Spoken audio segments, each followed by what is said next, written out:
अस्सलाम वालेकुम, welcome to KHR services. आज हम बात करने जा रहे हैं जी 21 टिप्स जो कि काफ़ी स्ट्रगल, काफ़ी मेहनत और काफ़ी सर्च के बाद ये 21 टिप्स मुझे मिली हैं और इनका इम्पेक्ट भी ज़ाहिर सी बात। और ये 21 टिप्स अगर बंदे ने सही से इस्तेमाल कर ली तो यकीनन वो फाइवर पे कामयाब हो सकते हैं। और फाइवर इजी मनी है। इजी मनी उनके लिए जो एफ़र्ट्स करते हैं, जो एफ़र्ट्स नहीं करते उनके लिए तो ये डिफ़िकल्ट मनी भी नहीं है। तो इजी मनी है, लेकिन उनके लिए जो एफ़र्ट्स करते हैं। तो एफ़र्ट्स सबसे पहली चीज़ है। जो बंदा मेहनत नहीं करता उसे कोई चीज़ नहीं मिलती, सबसे पहली बात। दूसरी बात यह है कि स्किल सीखें। स्किल सीखने के बाद फाइवर पे जाएं। स्किल सीखे बगैर फाइवर पे जाने का कोई फ़ायदा नहीं है। टाइम वेस्ट ना करें। इससे पहले मैं एक वीडियो बना चुका हूँ जिसमें मैंने 5 टिप्स बताई हैं अकाउंट क्रिएशन के हवाले से। तो अगर आपने वो वीडियो नहीं देखी तो उसे भी देख लें, आपको पता चल जाएगा कि अकाउंट कैसे क्रिएट करना है। उसमें मैंने कुछ इंपॉर्टेंट, बल्कि सारी इंपॉर्टेंट है और सारी इंपॉर्टेंट उसमें मैंने पॉइंट्स कवर किए हैं, तो आप उन्हें देखें। उसके बाद अकाउंट बनाएं। अकाउंट बनाने के बाद दूसरा सेक्शन होता है गिग्स क्रिएशन का। तो गिग्स के हवाले से मैं 21 आपको टिप्स आज देने लगा हूँ। आप इनको जब फॉलो करेंगे तो इंशाल्लाह आपकी गिग्स रैंक भी होंगी और उसके बाद आपको ऑर्डर्स भी मिलेंगे। लेकिन इस पर एफर्ट्स की ज़रूरत होती है, जिसमें बहुत सी चीज़ें हैं जो आपको आगे पता चलेंगी कि सिर्फ गिग्स ही नहीं है। इन 21 टिप्स में और भी बहुत सारी चीज़ें हैं जो आपके लिए हेल्पफुल हैं। तो सबसे पहले है जी use of keywords in title. तो कीवर्ड्स, फाइवर के लिए कीवर्ड्स कहाँ से लें जी? कीवर्ड्स एक ऐसी चीज़ है जो कि किसी भी चीज़ को, जो कि एसईओ, मैंने एसईओ वर्डप्रेस एसईओ की कंप्लीट एक प्लेलिस्ट बनाई है जिसमें मैंने वर्डप्रेस एसईओ का बिल्कुल बेसिक टू एडवांस लेवल चीज़ें बताई हैं। वहाँ पे एसईओ कंप्लीट कोर्स बिल्कुल बताया है। तो आपने अगर नहीं देखा तो वहाँ पे देखिए, आपको एक पूरी एक स्किल मिल जाएगी। 31 वीडियोज़ हैं, उसमें पूरी स्किल पड़ी है, तो आप उसे ले सकते हैं। अच्छा, कीवर्ड्स, कीवर्ड्स के हवाले से अगर बात करें तो फाइवर का कीवर्ड्स कहाँ से लेना है? ये फाइवर का डैशबोर्ड है आपके सामने। तो इसमें अगर देखें तो हम यहाँ पे टाइप करते हैं वर्डप्रेस एसईओ। वर्डप्रेस एसईओ हमने टाइप किया, जो कि हमें पता है कि एक नॉर्मल सा बंदा जिसने वर्डप्रेस साइट के लिए करना हो तो वह एसईओ तलाश करता है या वर्डप्रेस एसईओ। बंदा आगे सिर्फ एसईओ भी सर्च कर सकता है, लेकिन उसमें ज़्यादा कंपटीशन बहुत ज़्यादा होता है और जिसमें हमारे रैंकिंग के चांसेस कम होते हैं, क्योंकि उसमें विक्स वाले भी होते हैं, वीबली वाले भी होते हैं, एचटीएमएल वाले भी होते हैं और हर किस्म की एसईओ वाले, स्क्वायर स्पेस, मतलब जिस किस्म का भी सीएमएस है उसकी एसईओ वाले उसमें मौजूद होते हैं। तो उस पर रैंक करने की हमें ज़रूरत नहीं है। हमने एक बिल्कुल एक ऐसी कैटेगरी चूज़ करनी है जो बिल्कुल सेपरेट हो, मतलब वो हमें बिल्कुल बेस्ट फिट आती हो, ताकि उसमें कोई डाउट ना हो कि इसमें दूसरा बंदा आ सकता है या इसमें मैं अगर वर्डप्रेस एसईओ की सर्विस दे रहा हूँ तो मैं इस तरह का कीवर्ड नहीं लिखूंगा कि उसमें विक्स का बंदा भी एडजस्ट हो जाए, उसमें वीबली का भी एडजस्ट हो जाए। नहीं, इस तरह नहीं होगा। इस तरह फिर कंपटीशन बहुत ज़्यादा हो जाएगा। ये देखिए, आपने वर्डप्रेस एसईओ लिखा तो इसमें आपको 5,918 सर्विसेज सिर्फ मिल रही हैं, 5,918। उसके बाद अगर आपने और कीवर्ड्स चेक करना है तो ये आपको कीवर्ड्स नज़र आ रहे हैं। वर्डप्रेस ऑन पेज एसईओ, ये सजेस्टेड दे रहा है। सजेस्टेड वही कीवर्ड्स देता है जो सर्च किए जाते हैं, ठीक है। उसके बाद दे रहे हैं एसईओ सर्विसेज, जो मैंने आपको पहले बताया है कि हम एसईओ सर्विसेज लिखेंगे, क्या पता कहाँ पे गिग शो हो जाए। जो बंदा विक्स के लिए ढूंढ रहा हो तो उसके सामने वर्डप्रेस की आएगी तो वो इग्नोर ही करेगा ना। उसके बाद यूज्ड एसईओ, तो यूज्ड एक बिल्कुल सेपरेट चीज़ बन जाती है, जो कि एक सिर्फ एक यूज प्लगइन के लिए हो रहा है। तो हमने अगर तो यूज के लिए देनी है सर्विस तो फिर तो हम यूज्ड एसईओ को यूज़ करेंगे। लेकिन अगर हम rank math, all in one SEO pack या बाकी जो भी टूल्स हैं उनके साथ, जो भी प्लगइन्स हैं उनके साथ मिलकर अगर देना चाहते हैं तो फिर हमारे लिए ये वाला कीवर्ड बेस्ट नहीं है। उसके बाद on page SEO, on page SEO में भी बाकी सारी आ जाती हैं। वेबसाइट एसईओ में भी बाकी आ जाती हैं। टेक्निकल एसईओ में भी बाकी आ जाती हैं और ऑन पेज एसईओ। और टेक्निकल एसईओ क्या होती है? Technical SEO on page SEO का हिस्सा होती है, जो मैंने आपको बताए हैं। कुछ चीज़ें टेक्निकल होती हैं और कुछ उनमें नॉर्मल होती हैं, लेकिन जो ऑन पेज एसईओ कैसा होता है वही टेक्निकल होता है। उसी को लोग टेक्निकल भी बोलते हैं, उसी को ऑन साइट भी बोलते हैं, उसी को ऑन पेज भी बोलते हैं। सबसे पहला जो पॉइंट है वो है जी use of keywords in title. तो हमने टाइटल में अपना कीवर्ड को यूज करना है। तो मैं यहाँ पे आपको कोई एग्जांपल दिखाता हूँ तो आपको पता चल जाएगा। ये देखें, I will do entire on page SEO service for WordPress, आगे इसका कटा हुआ है। उसके बाद अगर थोड़ा सा नीचे चलें, ये देखें, I will do use WordPress SEO optimisation. ये देखिए, इसका ये जो टाइटल है इसने इसमें कितने कीवर्ड्स एडजस्ट किए हैं। यूज वर्डप्रेस एसईओ एक हो गया, उसके बाद वर्डप्रेस एसईओ 2 हो गया, उसके बाद वर्डप्रेस एसईओ ऑप्टिमाइजेशन 3 हो गया, और SEO ऑप्टिमाइजेशन 4 हो गया। इसने 4 कीवर्ड्स ही एक कीवर्ड में यूज़ कर दिए हैं, ठीक है। तो आपने भी इस तरह का कीवर्ड लेना है जिसमें आप 3 से 4 कीवर्ड्स उसमें यूज़ कर सकें, ताकि आप अगर कोई बंदा यूज वर्डप्रेस एसईओ सर्च करे तब भी आपकी गिग्स शो हो सकें, अगर कोई बंदा वर्डप्रेस एसईओ सर्च करे तो तब भी आपकी गिग्स शो हो सकें, और अगर कोई बंदा वर्डप्रेस एसईओ ऑप्टिमाइजेशन सर्च करे तो वो आप तब भी आपकी गिग्स शो हो सकें, ठीक है। तो इसमें आपको बेनिफिट मिलेगा। वर्डप्रेस एसईओ ऑप्टिमाइजेशन, कुछ क्लाइंट्स ऐसे भी होते हैं जिनको ऑप्टिमाइजेशन अलग चीज़ पता होती है और एसईओ अलग चीज़ पता होती है, तो वो क्या लिखते हैं, एसईओ ऑप्टिमाइजेशन लेके सर्च कर लेते हैं, ठीक है जी। ये होगी जी टाइटल। तो टाइटल अब अगर यहाँ पे देखें, ये फॉर तक जो टाइटल है ये इसका एक्सेप्टेबल है, ये इसका फ़ायदेमंद है। इसके आगे अगर इसका कोई कीवर्ड आ रहा है तो वो उसके लिए कोई फ़ायदेमंद नहीं है। ये यहाँ पे अगर देखें तो ये इसने वर्डप्रेस लिखा है और आगे इसका ये कट रहा है, तो इस हमें क्या पता कि आगे कौन सा कीवर्ड है। सिर्फ हमें नहीं, इसको सर्च इंजन या ये जो फाइवर है ये भी इग्नोर कर देता है कि इसका आगे जो कीवर्ड है वो नज़र नहीं आ रहा, तो इसका सिर्फ वर्डप्रेस ताकि कीवर्ड नज़र आएगा। तो आपने कोशिश करनी है कि फर्स्ट 60 करैक्टर्स में आपने अपना जो मेन कीवर्ड है वो लाजमी यूज़ करना है, ठीक है, फर्स्ट 60 करैक्टर्स में। वैसे तो 100 करैक्टर्स की लिमिट होती है, लेकिन जो फर्स्ट 60 करैक्टर्स होते हैं वही शो होते हैं ज़्यादा, तो उन्हीं पर ही आपने अपना कीवर्ड एडजस्ट करना है। उसके बाद हमारा सेकंड पॉइंट है attract your audience with your title. Title में आपने अपनी ऑडियंस को भी अपनी तरफ माइल करना है, उन्हें बताना है कि मैं किस तरह से बेस्ट फिट हूँ। ये 5900 गिग्स हैं, तो उनमें से बेस्ट मैं कैसे हूँ आपके लिए। अच्छा, तो हमने बेस्ट फिट ढूंढना है, तो बेस्ट फिट के लिए क्या होता है जी कि आपने टाइटल में कोई ऐसी अट्रैक्टिव बात लिखनी है जो कि क्लाइंट को अट्रैक्ट करे, वो बोले कि यही बंदा मेरे लिए बेस्ट है। क्योंकि कम्युनिकेशन एक बहुत ही, यही समझे कि पहली चीज़ है, पहली और आखिरी चीज़ है आपकी सक्सेस के लिए। कम्युनिकेशन आपके पास होगी तो स्किल आपके पास अगर नॉर्मल भी है तो कम्युनिकेशन आपको ऊपर ले जा सकती है। लेकिन स्किल अगर आपके पास अच्छी है, कम्युनिकेशन नहीं है, तो कोई बंदा आपके पास नहीं रुकेगा, क्योंकि फाइवर भरा पड़ा है सेलर से। तो कोई बंदा आपको क्यों चूज़ करेगा जब आपकी एक कम्युनिकेशन ही उसके साथ अच्छी नहीं होगी, तो वो बंदा दूसरे के पास चला जाएगा। तो दूसरी बात यह है जी, इस बंदे ने लिखा हुआ I will do technical on page SEO of WordPress use और Wix website, expert on page SEO. ये देखिए, इसने टेक्निकल का वर्ड यूज़ कर दिया है और उसके साथ ऑन पेज का भी वर्ड यूज़ कर दिया है। एसईओ तो वर्डप्रेस इसने सारा यूज़ कर दिया कि वर्डप्रेस की एसईओ करूँगा, ऑन पेज एसईओ भी करूँगा और टेक्निकल एसईओ भी करूँगा। हमारे नज़दीक तो ऑन पेज और टेक्निकल एसईओ एक ही चीज़ हैं, लेकिन जो क्लाइंट होता है उसे नहीं पता होता है कि ऑन पेज एसईओ और टेक्निकल एसईओ एक सेपरेट चीज़ है। तो वो बोलता है कि ये बंदा ठीक है, ये मुझे टेक्निकल एसईओ भी देगा और ऑन पेज एसईओ भी देगा, ठीक है।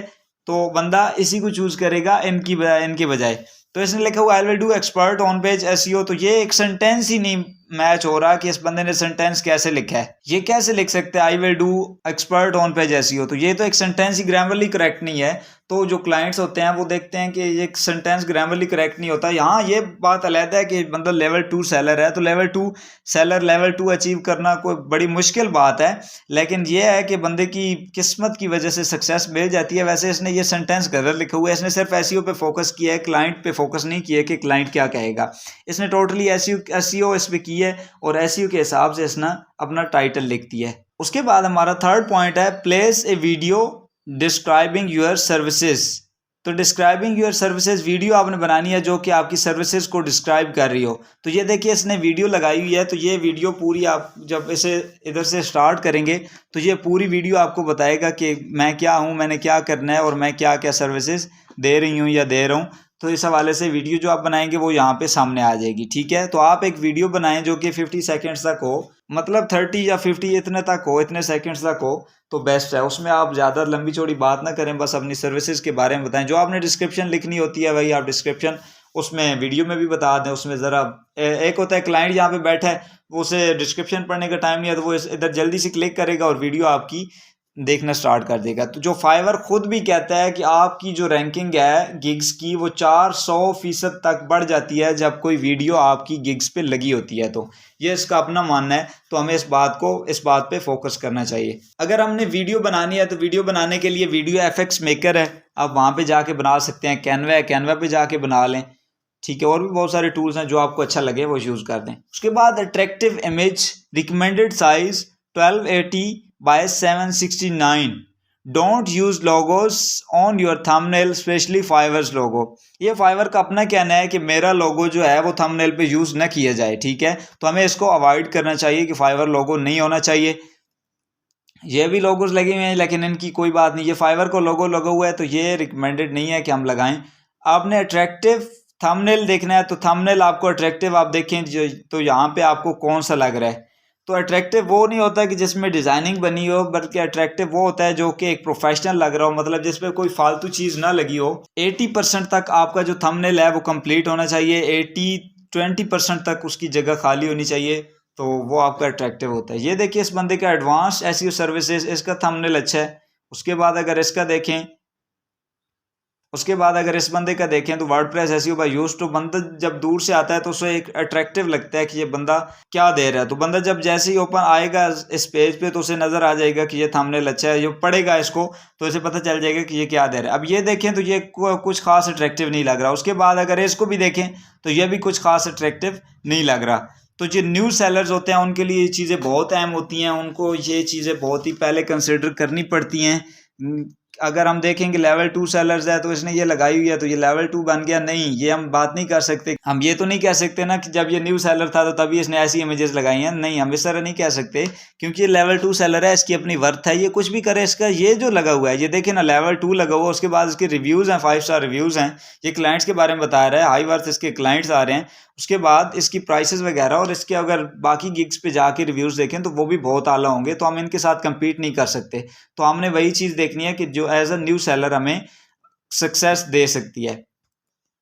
उसके बाद use your on image in gig images. आपने अपनी इमेज गिग में लगाने की कोशिश करनी है। ये देखिए इस बंदे ने लगाई हुई है, इसने लगाई है, इसने लगाई है, तो आपने इस तरह से अपनी गिग इमेज भी साथ लगानी। ये ना हो कि ये कार्टून वगैरह कोई लगा लें या किसी और बंदे की जो कैनवा वगैरह से मिलती हैं वो इमेजेस ना लगाएं, अपनी इमेज लगाएं जो बेस्ट रहती है। उसके बाद save the gig picture with your title. आपने जो अपनी गिग की इमेज बनाई है, कैनवा से बनाई है या कहीं से बनाई है, उसको आपने सेव करना है। तो अपना टाइटल जो आपने लिखा है उसी टाइटल से लिखनी है। इमेज को आपने कैसे ऑप्टिमाइज़ करना है, ये मेरी वर्डप्रेस एसईओ की वीडियो पड़ी हुई है, इमेजेस ऑप्टिमाइजेशन, उसका लिंक भी आपको डिस्क्रिप्शन में मिल जाएगा। वो उस वीडियो को आप देखें तो आपको पता चल जाएगा कि इमेजेस ऑप्टिमाइजेशन क्या होती है और उसे कैसे किया जाता है। तो आपने भी उसी तरह इमेज ऑप्टिमाइज करनी है और उसके बाद उसे अपलोड करना है, वैसे अपलोड नहीं कर देना। उसके बाद अगली चीज़ है जी रिलेशन बिल्डिंग्स। रिलेशन बिल्डिंग्स क्या चीज़ है? रिलेशन बिल्डिंग तभी होगी जब आपके पास कोई बंदा आएगा। जब आपके पास बंदा नहीं आएगा तो आप रिलेशनशिप बिल्ड नहीं कर सकते। तो सबसे पहली चीज़ है कि बंदा आपके पास आए। बंदा आपके पास आएगा, उसने आपके साथ ऑर्डर लिया या जिस तरह भी आपका कम्युनिकेशन एक दफ़ा उसके साथ स्टार्ट हो गई, ठीक है। तो अगर एक बंदा आया, उसने आपके साथ एक ऑर्डर कंप्लीट किया, उसके बाद वो ब्रेक हो गया, मतलब वो उसने काम नहीं करवाना चाह रहा था, उसके पास काम था नहीं, तो वो बंदा ब्रेक हो गया, तो आपने क्या करना है जी, 15-20 दिनों बाद, महीने बाद या हफ्ते बाद उसे मैसेज कर देना है, hi how are you, good morning, इस तरह से मैसेज करना है। उसको ये नहीं कहना कि मुझे काम चाहिए, मुझे काम दें, या मेरे बारे में आपके पास मेरे लिए आपके पास कोई काम है या नहीं, इस तरह से बात नहीं करनी। आपने उसे जस्ट यही करना है कि वो बंदा यही समझे, उस बंदे के माइंड में आप रहें कि ये बंदा भी है जिसने मुझे काम करके दिया है, तो आपका उसे मैसेज चला जाए, ख्वाह वो जवाब दे या न दे, आपने हफ्ते बाद 2 हफ्ते बाद टोटली एक मैसेज करना है, ज़्यादा मैसेजेस भी नहीं करने, अकाउंट बंद होने का खतरा होता है। तो आपने एक आध मैसेज कर देना है, how are you, good morning, इस तरह से कर देना है। और गुड मॉर्निंग अगर कहना है तो उसका टाइम देख के कहना है, ये ना हो कि यहाँ पे सुबह और वहाँ पे रात हो तो आप यहाँ से गुड मॉर्निंग कह रहे हो, तो इस तरह से नहीं चलना।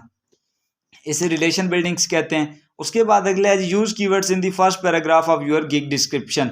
तो आपने पहला कीवर्ड जो है वो डिस्क्रिप्शन के पहले पेज, डिस्क्रिप्शन के पहले पैराग्राफ में यूज़ करना है। तो अगर हम इस इमेज गिग्स को ओपन करें तो देखिए इसके 3 ऑर्डर्स इन क्यू हैं, उसके 36 रिव्यूज़ हैं। इसने सबसे पहले तो अपना ये तारुफ करवा दिया जी।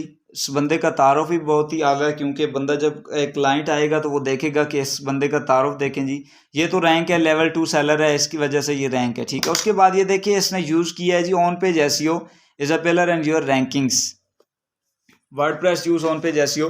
तो ये एक बिल्कुल रेलिवेंसी की बेस पे इसकी गिग जो है वो टॉप पे आई हुई है। और दूसरा इसके स्टार्स हैं, स्टार्स की वजह से आपको रैंकिंग बहुत अच्छी मिलती है। जो सबसे पहले ज़्यादा किरदार होता है आपकी रैंकिंग में वो आपके रिव्यूज़ का होता है। तो आपने रिव्यूज़ लेने में फोकस करना है, ये ना हो कि आप कोई रिव्यूज़ बाय करते फिरें, इस तरह से मेरे ख्याल से कोई बेनिफिट नहीं मिलता।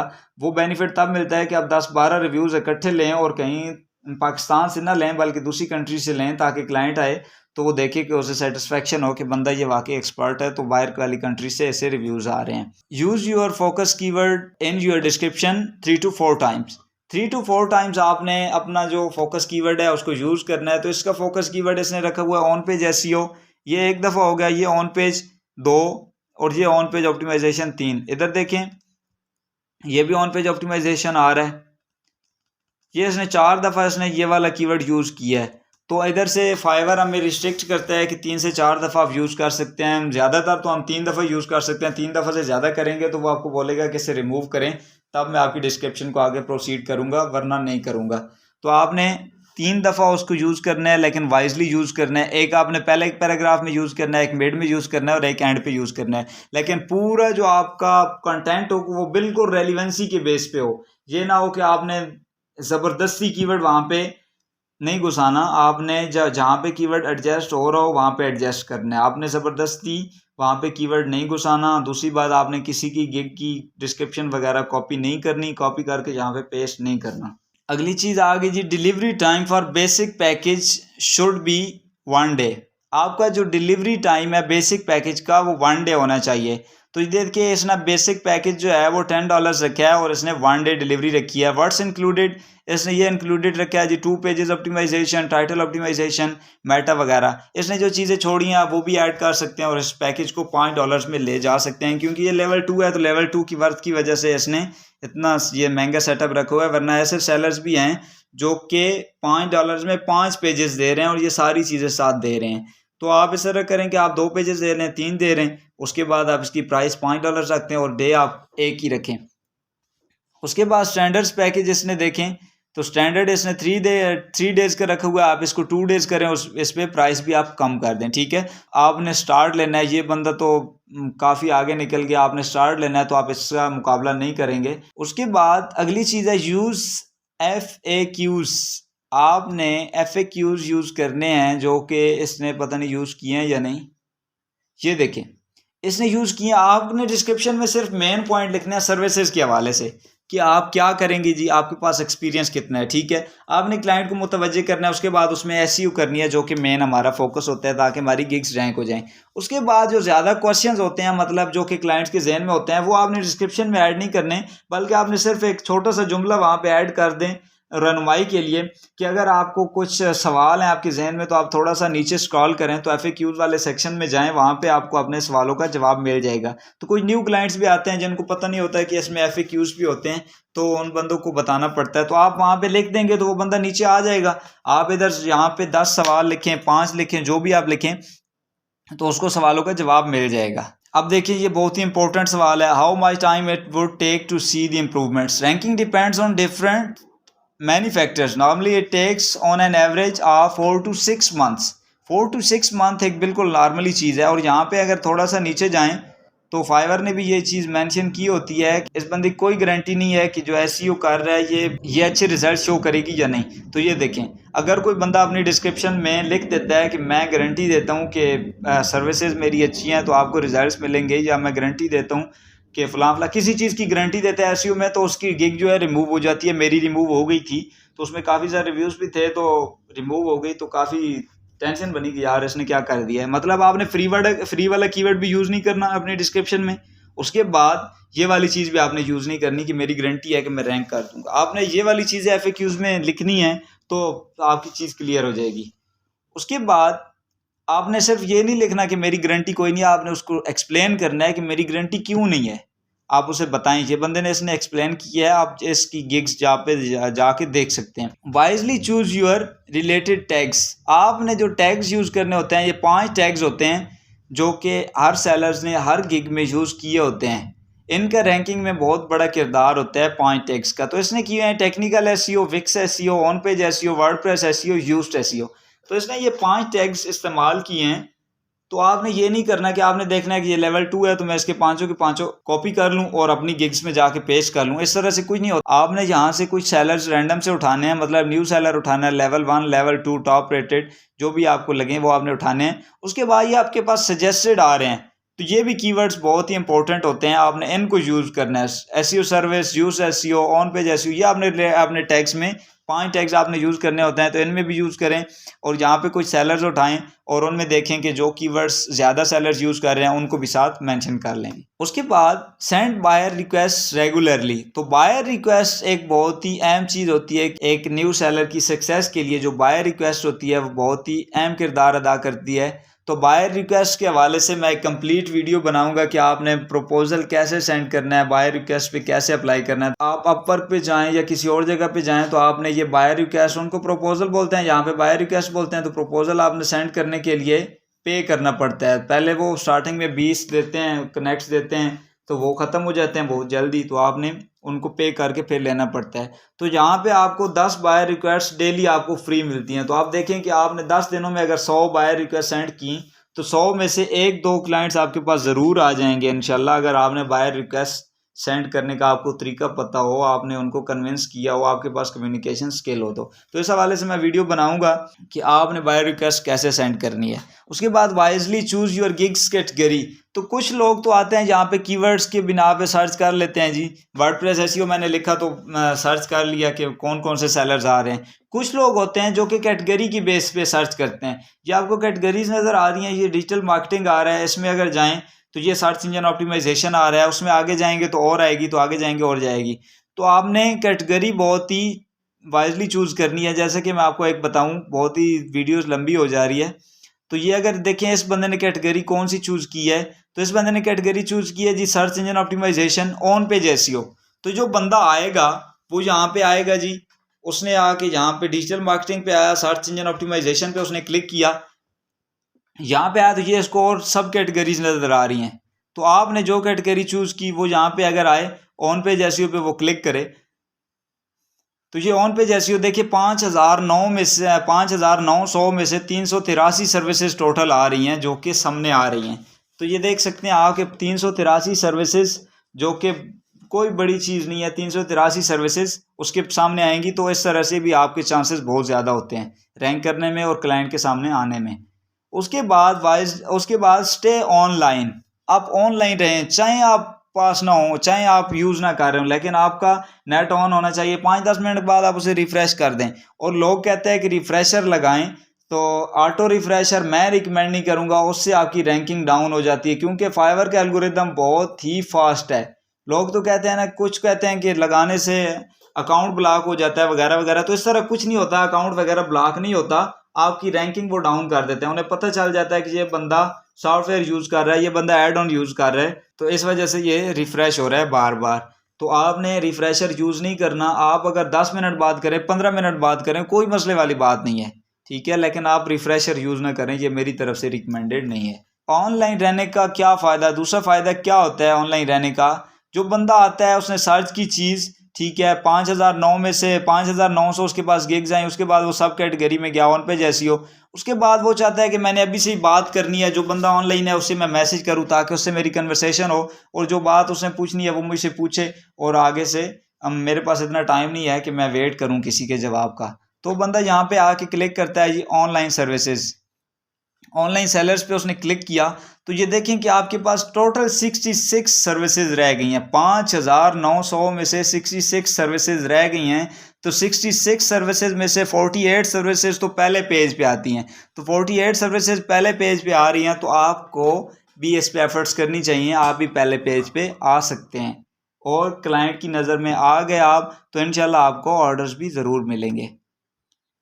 उसके बाद क्विक रिस्पॉन्स। क्विक रिस्पॉन्स क्या चीज़ है जी? क्विक रिस्पॉन्स एक ऐसी चीज़ है जो कि हम यूज़ करते हैं, हमें फाइवर देता है, जो मैं आपको दिखाने जा रहा हूँ। ये देखें यहाँ पे ये आपको नज़र आ रहा है यूज़ ए क्विक रिस्पॉन्स। इस पर अगर आप क्लिक करें तो ये आपके पास कुछ क्विक रिस्पॉन्सेज दिए गए हैं, तो आपने इनको यूज़ करना है। आप इनको, ये आ रहा है क्विक रिस्पॉन्स, आप इसको एडिट करें और यहाँ पे अपनी सारी डिटेल्स लिखें, हाय यूज़र नेम उसका आ जाएगा। उसके बाद मैसेज आएगा, तो आप अपना मैसेज भी इसमें ऐड करके सेव कर सकते हैं। जो बंदा मैसेज करे आप उसे क्विक रिस्पॉन्स भेज दें ताकि वो आप मैसेज का वेट करे, तो इससे आपके चांसेस ज़्यादा बढ़ जाते हैं। जब आपका रिस्पॉन्स रेट अच्छा होगा तो फाइवर आपको प्रायोरिटी देगा कि बंदे का रिस्पॉन्स रेट अच्छा है, जल्दी जवाब देता है। उसके बाद गिग्स रिव्यूज़, इसके बारे में बता चुका हूँ कि ये कितना इंपॉर्टेंट है। तो आपने किसी भी क्लाइंट के साथ बहस वगैरह नहीं करनी। जब वो देखें कि वो गर्म हो रहा है तो उसे थोड़ा सा ठंडा करने की कोशिश करें। और आपने ऑर्डर उसे डिलीवर करते हुए ये बात नहीं कहनी कि आप मुझे रिव्यू दें, बल्कि आपने कहना है कि आप मुझे एक अच्छा सा अपना फीडबैक दे दें, और ताकि उधर से शो ना हो कि आप उसे रिव्यू मांग रहे हैं। रिव्यू आप मांगते जाएंगे तो आपका अकाउंट बैन हो जाएगा। रिव्यू का नाम आपने नहीं लेना, ना ही अपनी चैट में, ना ही ऑर्डर डिलीवरी के वक्त। तो आपने सिर्फ और सिर्फ वहाँ पे लिख देना है कि आप अपना मेरी सर्विस के हवाले से फीडबैक ज़रूर दीजिएगा। उसके बाद कम्युनिकेशन स्किल, क्वालिटी वर्क, ये तो चीज़ें बड़ी सबसे पहले चीज़ है जी। ये चीज़ें जिसके पास नहीं है उसे किसी प्लेटफॉर्म पे जाने की ज़रूरत नहीं है। टाइम वेस्ट ना करे, अपना कोई और काम ढूंढे। कम्युनिकेशन स्किल, कम्युनिकेशन आपको ऐसी होनी चाहिए कि आप बंदे को कन्विंस कर सकें कि उसके लिए ये हज़ारों सेलर्स में से सबसे बेस्ट मैं ही हूँ। तो वो तभी आपको चूज़ करेगा जब उसे पता चलेगा कि ये बंदा बेस्ट है, क्योंकि वो पैसे देने जा रहा है ना। तो पैसे देने जा रहा है, उसने अपनी फ़ीस भी देनी है, फाइवर को फ़ीस देनी है, उसके बाद आपको उसने चार्जेस देने हैं, अपनी एक साइट पूरी आपके हवाले कर रहा है। उसके बाद अगर कोई चैनल है तो वो चैनल आपके हवाले कर रहा है। उसे क्या पता कि आपको नुकसान कर दें, उसकी साइट ही डाउन कर दें, उसकी साइट ही गलत कर दें। तो वो बंदा ऐसा चूज़ करेगा जो उसके लिए नुकसानदेह ना हो। उसके बाद share your gig on social media. Social media से शेयर का मतलब नहीं है कि जहाँ पे कमेंट में जगह मिले वहाँ पे शेयर कर दें, जहाँ पे पोस्ट पे जगह मिले वहाँ पे शेयर कर दें। तो इस तरह से शेयर करने का कोई मकसद नहीं है। तो इसके हवाले से मैं एक डिटेल वीडियो बनाऊंगा कि आपने कहाँ कहाँ पे शेयर करनी है, कौन कौन से सोशल मीडिया पे शेयर करनी है। जो सबसे मेन चीज़ है, सबसे पहला पॉइंट है, वो है कोरा। कोरा और रेडिट। रेडिट और कोरा ये बहुत ही इंपॉर्टेंट चीज़ें हैं। उसके बाद होते हैं फॉरम्स, पोस्टिंग होती हैं, फॉरम्स में जाएं, फॉरम्स में डिस्कशंस हो रही हैं। तो इस हवाले से मैं वीडियो बनाऊंगा कि आपने कैसे अपनी गिग्स शेयर करनी है। इस तरह से लिंक शेयर करने में कोई फ़ायदा नहीं होता। हमें लिंक वहाँ पे शेयर करना चाहिए जहाँ से हमें उम्मीद हो और यकीन हो कि बंदा हमारी तरफ आएगा। उसके बाद complete your 7 gigs as soon as possible. आप अपनी 7 गिग्स कंप्लीट करें, लेकिन क्वालिटी बरकरार रखते हुए। सिर्फ आपने क्वांटिटी पे फोकस नहीं करना, क्वालिटी पे करना है। क्वालिटी आपकी अगर 1 गिग आपकी रैंक हो गई तो बाकी 6 आपकी खुद ब खुद ही वहाँ पे बंदा आना स्टार्ट हो जाएगा। जब अगर आपकी 1 गिग्स पे ऑर्डर आने स्टार्ट हो गए तो आपने फोकस करना है, सातों की सातों पे फोकस करना है। क्या पता उनमें से कौन सी रैंक हो जाए, ठीक है। तो सारी आपने एक कैटेगरी की नहीं बनानी। मतलब आपने एक वर्डप्रेस एसईओ को बना लिया, दूसरी ऑफ पेज एसईओ को बना लें, तीसरी ऑन पेज एसईओ को बना लें, चौथी यूज्ड एसईओ बना लें, पांचवी रैंक मैथ बना लें। इस तरह से आप बना लें। उसके बाद फाइवर टेस्ट। फाइवर टेस्ट एक बहुत ही इंपॉर्टेंट चीज़ है जो कि स्टार्ट में होता है किसी भी गिग्स को पब्लिश करने में। जब आपने गिग्स पब्लिश करनी होगी एसईओ के हवाले से, तो वो आपसे एसईओ का टेस्ट मांगेगा। सोशल मीडिया की करनी होगी तो वो सोशल मीडिया का टेस्ट मांगेगा। तो सोशल, आप अगर इन टेस्ट में कामयाब हो गए, आपने ट्रिक्स हो बहुत है वहाँ से जान छुड़ाने की। बंदा वहाँ पे कैटेगरी पहले टाइम ना सेलेक्ट करे अच्छी सी, अदर्स पे क्लिक करके आगे चला जाए, सेव कर ले, उसके बाद मतलब दोबारा से बगैर टेस्ट की कैटेगरी वही रख सकता है। लेकिन फिर वो आपकी गिग रैंक नहीं हो सकती इतनी अच्छी वाली, क्योंकि जब आपका टेस्ट पास होगा, आपके नंबर्स होंगे, तो नंबर जो रिकमेंडेड हैं वो 7 से ऊपर हैं। 7 से नीचे जो नंबर्स हैं वो रिकमेंडेड नहीं है। मतलब 6 वाला पास हो जाता है, लेकिन आपको 7 से ऊपर नंबर्स लेने चाहिए। तो नंबर्स लेने के लिए आपने क्या करना है, एक ब्रेनली एप्लीकेशन है जो कि आप दूसरा लैपटॉप खोलें, दूसरा लैपटॉप रखें, मोबाइल रखें, या जो चीज़ भी आप रखना चाहें रख लें। ब्रेनली एप्लीकेशन है, या गूगल पे आप सर्च करें कोरा है, तो यहाँ पे भी आपको जल्दी से हेल्प मिल सकती है। जो सवाल है आप उधर से सर्च करें, आपको उसका रिप्लाई मिले तो आप उसे चेक कर लें कि वाकई रिप्लाई ठीक है, तो आप उसे वहाँ पे उसे कंफर्म कर दें और आपको इस तरह से रिजल्ट्स अच्छे मिल जाएंगे। आपका टेस्ट पास हो जाएगा। जब आपका टेस्ट पास हो जाएगा तो क्लाइंट्स भी जब डैशबोर्ड पे आएंगे तो उन्हें भी पता चलेगा कि इस बंदे ने टेस्ट पास किए हुए, इस बंदे के पास नॉलेज है, तो हमें इसके पास जाना चाहिए। और फाइवर भी आपको रिकमेंडेड शो करेगा कि इस बंदे के पास नॉलेज है, इसने हमारा टेस्ट, इतना कॉम्प्लिकेटेड टेस्ट इसने पास कर लिया है। उनका टेस्ट बहुत ही कम्प्रिहेंसिव होता है, आसान नहीं होता। ये हो गई जी 21 टिप्स। यकीनन आपको मेरी मेहनत जो है वो पसंद आई होगी। अब देखिए, मैंने इतना टाइम लगाया वीडियो बनाने में, इनको टिप्स को ढूंढने में, लिखने में, तो आपका भी हक बनता है कि आप इतना टाइम लगाएं और अपनी गिग्स बनाएं, ठीक है। अगर आप इतना टाइम नहीं लगाएंगे, तकरीबन मैं जब अपनी गिग्स बनाता हूँ तो मेरे 2 से 3 घंटे लग जाते थे गिग्स बनाने में। क्योंकि गिग्स एक ऐसी चीज़ है जो कि आप लोगों को शो करनी है। जो बंदा आपके पास चीज़ खरीदने के लिए आता है, उसके पास जो चीज़ आप शो कर रहे हैं वही आपकी ठीक नहीं होगी, तो फिर आप उसे क्या शो करेंगे। तो मिलते हैं नेक्स्ट वीडियो में, तब तक के लिए अल्लाह हाफ़िज़।